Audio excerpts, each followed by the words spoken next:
na pamilya na lumipat sa kabilang istasyon. Walang iba, Ethel, Dubai. Meron, ayan o, kita mo ba? Charot.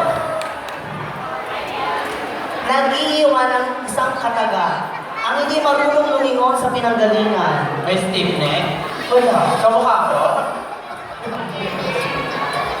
Ay, mas malansang pa sa babae. Ano? Ulit. Ulit. Ang hindi lumingon sa pinanggalingan, mas mabahong, mas Ano? Mabawang pa mo. Hindi mas mabahong hininga. Nino. Nung candidate number 2. Ay! Charot! Salamat.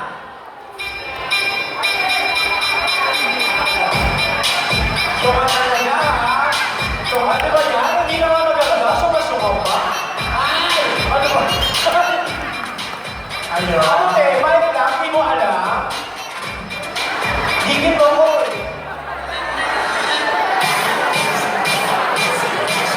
Okay, tawagin naman natin ang ating candidate number 2.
Panasa sa buhay nila.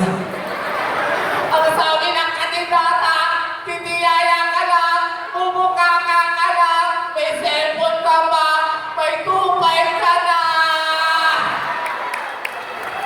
Uto-uto.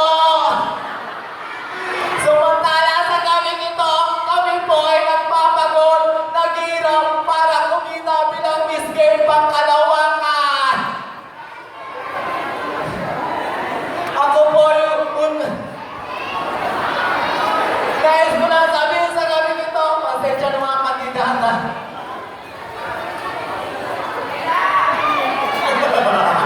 Teka lang, nagmamadali ka naman. Parang si Mary Walter. Uugod-ugod na. Ano ba lang yun? Kalawang, kaya Ganda ko naman tayo sa isang usapin na seryoso naman sa gabi ito. Ang sabi ng mga kandidata, 100% daw po ang ating ibigay. Opo, kaya kong ibigay 100% sapagkat hindi man ako si Ghost Fighter, hindi man ako si Dragon Ball, na may 7 bulbul. 7 bulbul sa kilikili.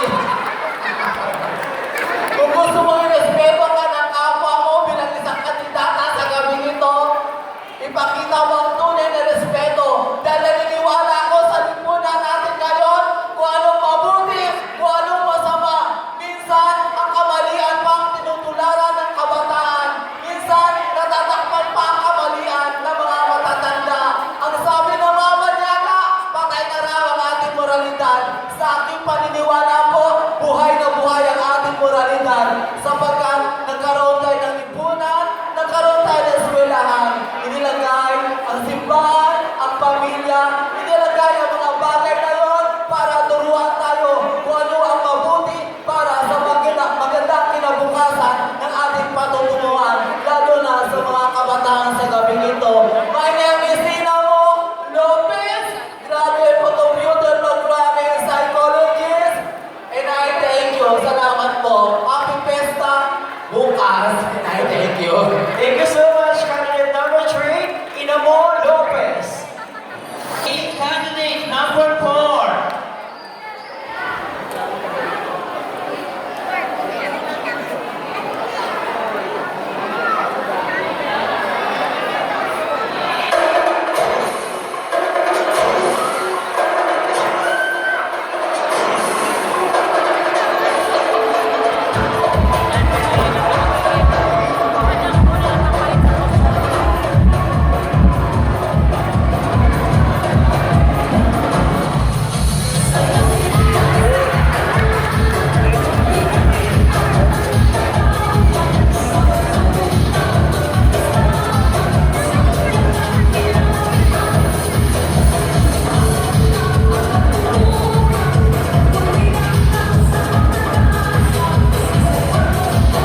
sa Miss Q&A Resbe 2019. Bakit hindi niyo po sabay-sabay palakpakan ng tigaman ang nag-iisa at walang kaparis, ang nagparabok sa puso ni Lakas, si Mas Malakas, Miss Tony Dragonsaga. Tony Dragonsaga naniniwala sa kasabihan noon at ngayon. Noon, pagwapo, babaero. Ngayon, pati pagit, babaero na rin. Minsan, juicy pa. Wow, ang kakapal ng mukha. At sa kanila nag-offer sa inyo, naghihiga ka na, unang paati, nagtaga, may tupay ka na. Hey! Wala ka ang pagkasahin ang punta dito, lakas mo pa magbigay ng tupay. Sige! Sa papatol sa kanya, simple lang ang gagawin mo. Hihiga ka lang, unang paa, tinig bata, paggising mo, may tulo ka na, may AIDS ka pa. Tatlo lang po ang masarap sa mundo. Una, pagkain. Pangalawa, pera. Pangatlo, ako. Kung hindi ka sigurado, i-text mo ko pag walang tao sa bahay nyo. Dahil pinapangako ko, kahit ako'y paklampangin, kaya kitang dalhin sa langit, kahit kama lang ang gamit. Shala! Tama na po ang kasiyahan. Tumapo naman po tayo sa seryosong kasabihan. Na bakla, patid, o tsalin-tsalin. Ano man po ang itawag niyo sa amin. Amin po ang gabing ito. Magsisilbi tagahangan lang namin po kayo. Dahil mahirap na takasan ang baklang nilait ko sa pagpumagahan. Ngayong gabi naman po, inyong pinagpupuyatan at tigit sa lahat, inyong pinapalakpakan. Judges, may national culture na nawala for tonight from a tiyang famous festival of the Philippines, Dinagyang Festival Iloilo City. At bago ko po ni Sari nakakatasulong na yung tablado nito, nag-iwan po ako ng isang kataga at tao makapagkumbaba, yung content number 3, mahaba ang babae ng mga kumpong universe. Ayan! Maraming salamat, Miss Tony Dragonsaga!